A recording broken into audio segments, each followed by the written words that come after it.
We can't control what the rest of the world is doing. We can only control what we do, think, say. And that's really the most important part.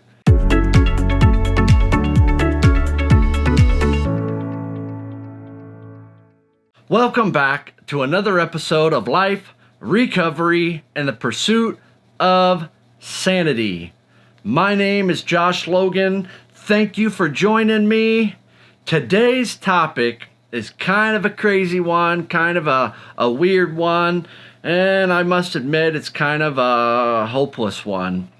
But it is based upon research done at Harvard University. They called it prevalence-induced concept change. Basically, the premise of it is the less we see something, the more we seek it out. So the less problems that we have, the more problems that we create to fill that gap of how many problems that we believe need to happen. And you can see it playing out all over this world. You can see it playing out in the news. Whenever you get on social media, Facebook, YouTube, Twitter, you can just see it. We've created problems that never existed before. They're crises that we need to fix immediately. Otherwise, the world's going to end. And that's really kind of like what they're really trying to push. So what they did is they brought in a control group, then like the study group, and then wanted to change it up a little bit and brought in another group. And so the first set of trials were done. Mark Manson coined this term in his book, where I actually got the concept of what happened, because I'd never heard of this before, and so I did some research on it. But the blue dot effect, that's Mark Manson's term. Maybe he come up with it, I don't really know, but that's what he calls it in his book. And so what they did is they brought in people, and they were given as like 1,000 dots.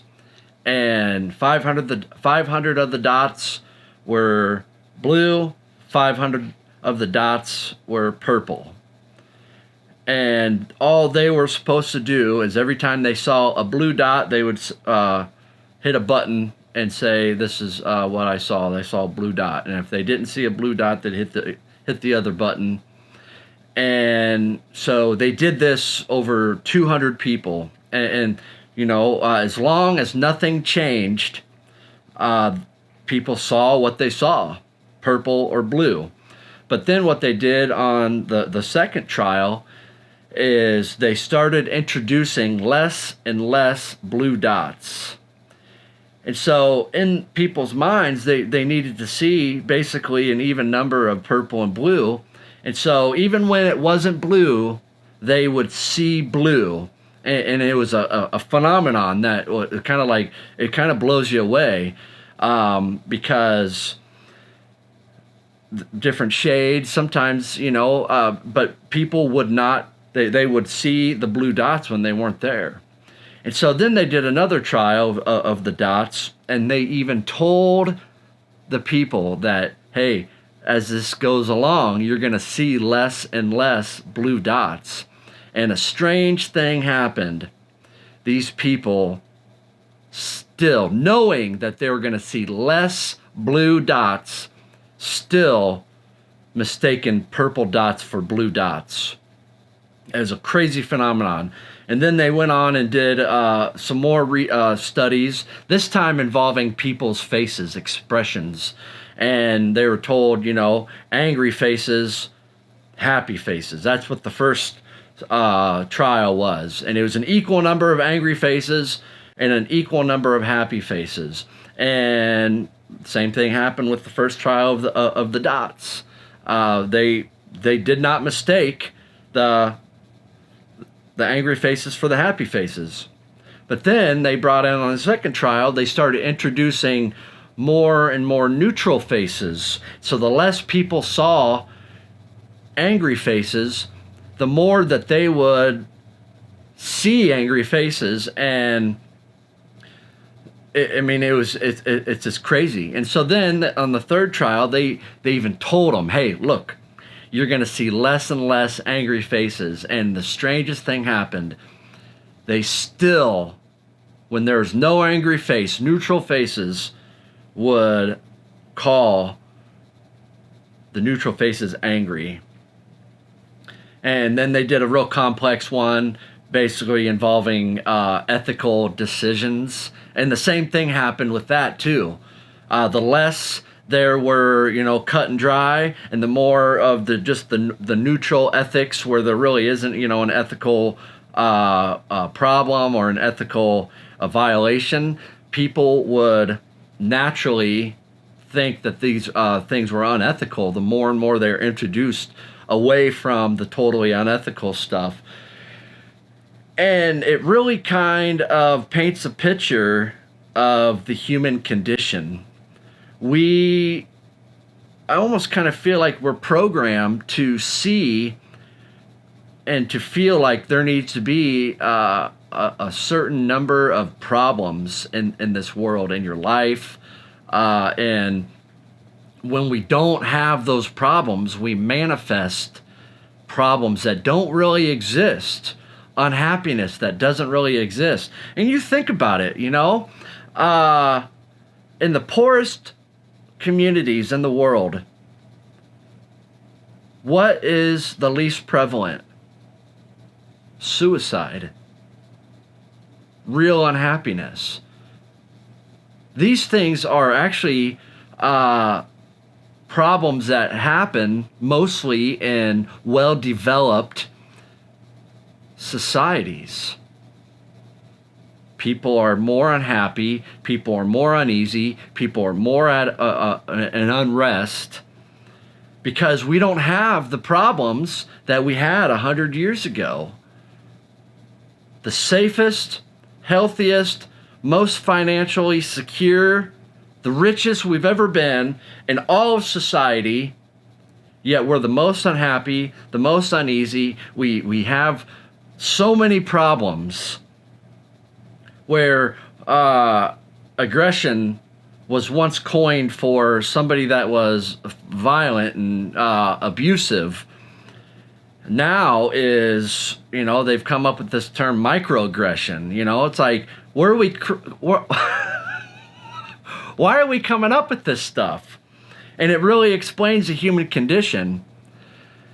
And so what do we do with this information? Because the crazy part, and this is where I kind of said that it was a little bit hopeless, is the crazy part, it's not enough to know that it's happening.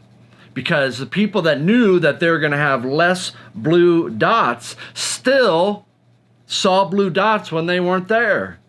Same thing happened with the angry faces. Same thing happened with the unethical decisions.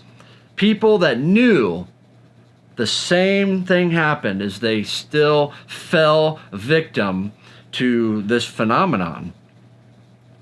And so for me, it is good. Knowledge is good, because if you don't know what the issue is, you have no idea where to even start. Heck, you don't even know it's an idea. Unhappy people, a lot of times they don't really know they're unhappy.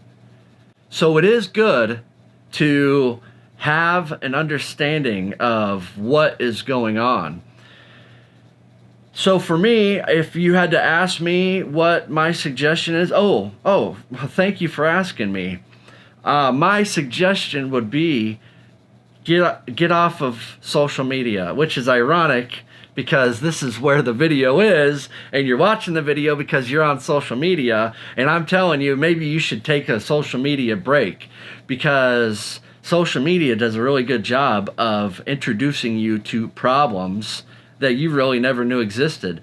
Problems that probably were created because of unhappiness, unrest. And if you don't know what those problems are, you have a less likeliness of feeling that you need to participate in that type of behavior, the craziness that goes on in this world, the problems that the news media tries to tell you that you need to be worrying about because this is a real issue. And if you don't worry about it, then you got something wrong. And that's a big problem because we should never be told what the problem is. We need to be coming up with, this is what is a problem in my life. And then and only then can I begin to work on that. Because let's face it, I can only do what I can do. All right? I'm by no means an environmentalist, but I do my part to make sure that I'm not littering all over the place, that I throw away my trash. I do my part to recycle when I can. I'm really horrible about it, I'll be honest with you. But I don't litter the earth. I take care of what I can do. And that's really all that we can do. We can't control what the rest of the world is doing. We can only control what we do, think, say. And that's really the most important part. And so if this resonated with you and you've made it to the end of this video or close to the end, I want you to comment blue dot effect. And I know a lot of people don't watch these videos to the end, and that's okay. I can't control what you do.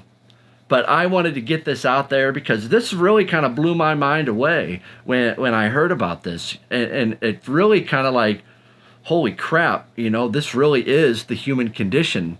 I manufacture problems that really aren't there. And I was thinking about this when I first got clean. There was a lot of things going on, a lot of things. My wife didn't want to be with me. I was struggling to pay my the rent in my house, the utilities, stuff like that. There were some big problems. I wanted to be with my kids, and so I had real issues early in my recovery. And the longer that I've been in recovery, the better things have gotten. My wife and I are back together. We're doing good. We communicate, I have a relationship with my kids. But something inside of me, there's unrest. There's like, oh, I gotta be working on myself. I need to be doing something because I'm feeling like, I'm going stir crazy, when there really isn't anything to be going stir crazy over. It's the craziest thing in the world. So then I heard about this prevalence-induced concept change, and it kind of blew me away, and I'm like, yeah, I do that. I'm the healthiest I've been. I'm the most secure mentally, financially that I've ever been, and yet I'm unhappy sometimes. I'm crawling out of my skin. It's the wildest thing in the world. And so one of the other things too, and I'm just going to share this, is that I think it's really important to to control the problems that are going on in your life. And to a certain degree you can't, but to a certain degree you can. Because we all have problems, and we can choose which problems we're going to give our attention to. We can choose the problems that are of importance, and we can just toss away the other problems that really don't have a solution. That's really the bottom line. So if you enjoyed this video, give it a thumbs up, subscribe, share this video. I appreciate every single one of you. Thank you. Peace.